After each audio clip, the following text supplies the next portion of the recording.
নমস্কাৰ। দুটামান কথা ক'বৰ বাবে আজি এই ভিডিঅ'টো বনাইছোঁ মই।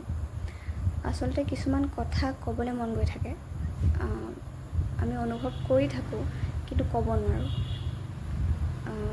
ক'বলৈ মন গৈ আছে, বিশেষকৈ মোৰ এই পডকাষ্টটো চোৱাৰ পৰা। জুবিন দাৰ যোনটো পডকাষ্ট এতিয়া সকলোৱে চাই আছে, যদি আপোনালোকে চোৱা নাই কোনোবাই, তেন্তে প্লিজ এবাৰ চাব। চোৱাটো উচিত বুলি মই ভাবোঁ। আচলতে ইমান বেছি বয়স হোৱা নাই এইবোৰ কথা ক'বলৈ, কিন্তু কৈছোঁ। আচলতে এই ভিডিঅ'টোৱে মানে বহুত কিবা কিবি বুজাই থৈ গৈছে আমাক।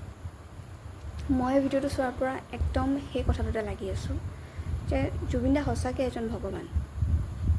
জুবিন দাই একদমেই জানিছিল যে তেওঁৰ এনেকুৱা হ'বগৈ, মানে গোটেই যেন তেওঁ লাইফটো তেওঁ নিজেই বনাই থৈছে, নিজেই মানে লিখিছে।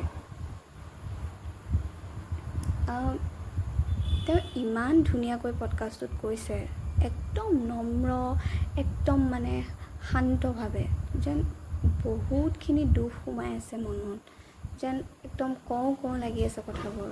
আৰু তেওঁ মুখখনত ধুনীয়াকৈ স্পষ্টভাৱে মানে ফুটি উঠিছে যে তেওঁ ক'ব বিচাৰি আছে কথাবোৰ আৰু বহুত বেছি দুখত আছে। তেওঁ হয়তো জানিছিল যে কেইদিনমানৰ পিছত তেওঁৰ মৃত্যু হ'ব, আৰু কথাখিনি হয়তো তেওঁ কৈ যাব বিচাৰিছিলে।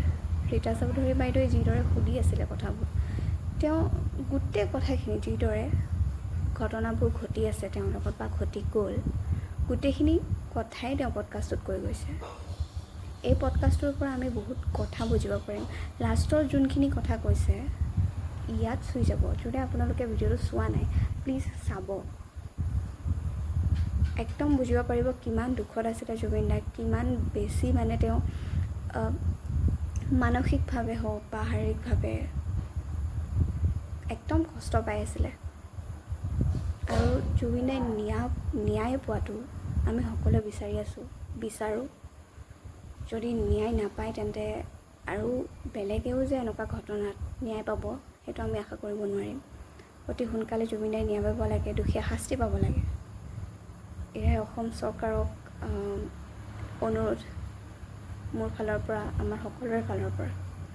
গতিকে কথাখিনি ক'বলৈ মন গ'ল, আপোনালোকৰ লগত শ্বেয়াৰ কৰিলোঁ। ধন্যবাদ।